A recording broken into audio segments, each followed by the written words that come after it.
I usually was more centered upon getting my ideas right. I would think a lot about, I have this idea in my head, how do I articulate that? Now God has given me the gift of words. I can write and I can speak, but I didn't listen. I didn't listen to what other people were telling me, to what old girlfriends were telling me, to things people would say about books they read, about movies they watched, about music they listened to. I didn't really listen to it. I just had my own ideas. So I was caught up so much in my own ego that I didn't listen. And one of the things I found is that people really appreciate that. Women really appreciate it when you listen to them. Who knew? Nobody told my dad. Nobody told my grandpa. Nobody bothered to tell me. So after all these years, I've learned women like it when you listen to them, not just when you get in debate mode and you tell them things. I apologize to all my old girlfriends and Jessica, Jane, Jolene, Jennifer. I should have been a better Amanda. I should have been a better listener.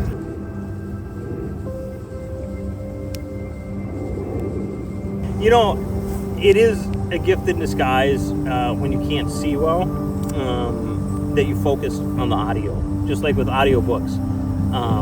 You learn in a different way. A different part of your brain works when you do an audiobook as opposed to when you see it visually.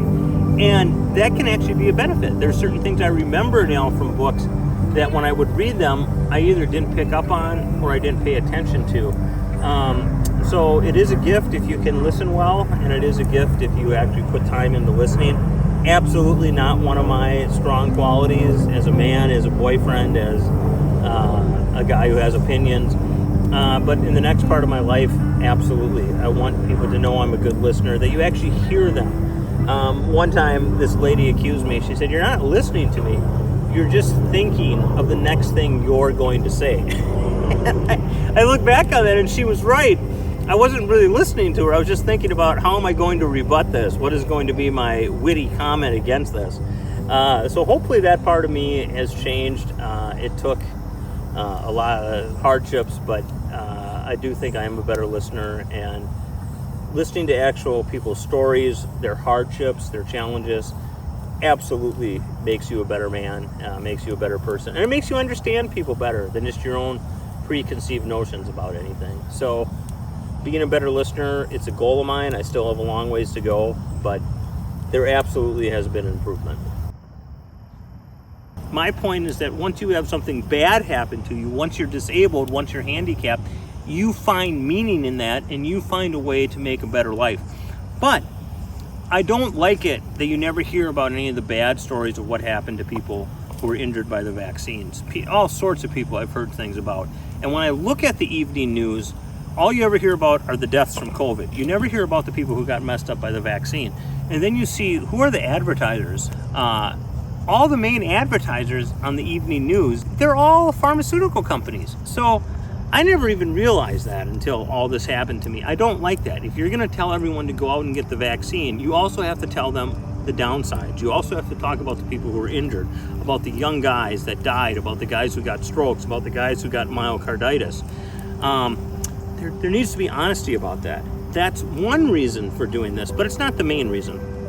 The main reason is that every single one of us will have trials in our life. We all will have difficulties. We all will have something that gives us a challenge. It might be your brother, it might be your mother, it might be your daughter, it might be your son, it might be your grandpa. Every family has challenges, every life has challenges. And the point of doing this is, one, yes, to talk about what happened to me, but the greater theme is that you overcome adversity. And instead of just hating what happened to you, you learn to amor fati, love your fate. And that's what the Romans used to say. You find meaning in that. You say, hey, this event made me a better listener. This event made me more compassionate. This event made me care more about people who were handicapped, who were disabled, who were left alone in group homes, who were left alone in nursing homes. It made me a better man. And if you can do that for whatever your challenge is, then you become more able. That's the point of Cain is Able. It's to talk about what happened to me, but to find a way to overcome adversity and find meaning in that adversity, to find it being a good thing, not just a bad thing.